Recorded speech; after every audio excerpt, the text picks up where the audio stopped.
proceeds from the album called Requiem for the Americas will go to the Save the Children Foundation. Our music reporter, Mark McEwen, is with Grace Jones and composer Jonathan Elias, who produced the album.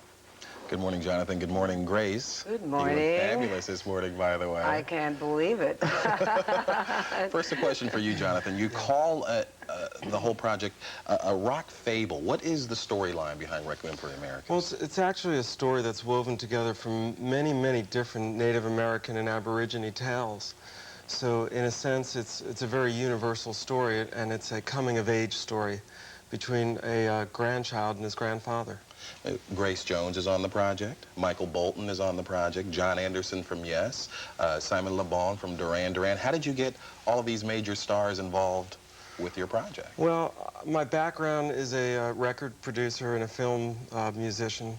And so over the years, I've been doing this record on the side as like a solo record. And one person would tell another, hey, have you heard what Jonathan Elias is doing, this Indian record? And there's a great interest, actually, among particularly British pop stars in the American Indian. And one person told another and said, hey, can I help? Is there room on there? And it just became a synergistic effect. And since we have a pop star sitting directly to your right, Grace, what attracted you to Requiem for the Americas? Well, I loved working with Jonathan. We first worked together on Vamp. He did the score. And then we worked together on my latest album, Bulletproof Heart, where Jonathan also produced about 5 out of the 10 tracks. And he told me he was working on this Requiem. And I thought, you know, let me get a listen to it. I knew it would be something really interesting because Jonathan's work is always very visual. And I love visual music.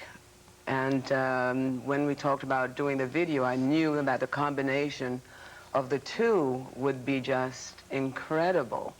What did you learn about Native Americans from working on Requiem for the Americas? Well, what I believe what I've kind of always known about Native American Indians is that the culture is something. It's a culture that is it's a very positive one. And I think that it's something that people should be more aware of, definitely. You know, too many cultures are dying. And I think we definitely need to recycle this in order to find out our mistakes, I believe. This is where they know. They've known it before we've been there. I mean, before we were there. They've always known it. And there it is. It's going right back to that, you know, and I think that's where we have to look in order to heal ourselves. Jonathan, one person, a surprise contributor on the album, Jim Morrison of The Doors. It's a surprise for all of us. Reading poetry. Now, his estate doesn't let that out easily. They've guarded his poetry readings. This happened before his death. How did that come about? Well, apparently what had happened, Jim Morrison was a very avid follower of the Native American, both in their spirituality and their tales. And I was working in California with a fellow, Gary Barlow, who helped on the record, and he was working with some of the Doors, and he told them about this project, and they said, great, you know, Jim's a real fan of the American Indian, so why don't we speak to the estate? The estate heard about the project and liked it for two reasons. It gave Jim a place for his poetry as a poet, and gave him a place on a contemporary record about a subject he cared about. Well, Jonathan Elias, thank you. Grace, always good to see you. Thank As you. always, you look wonderful.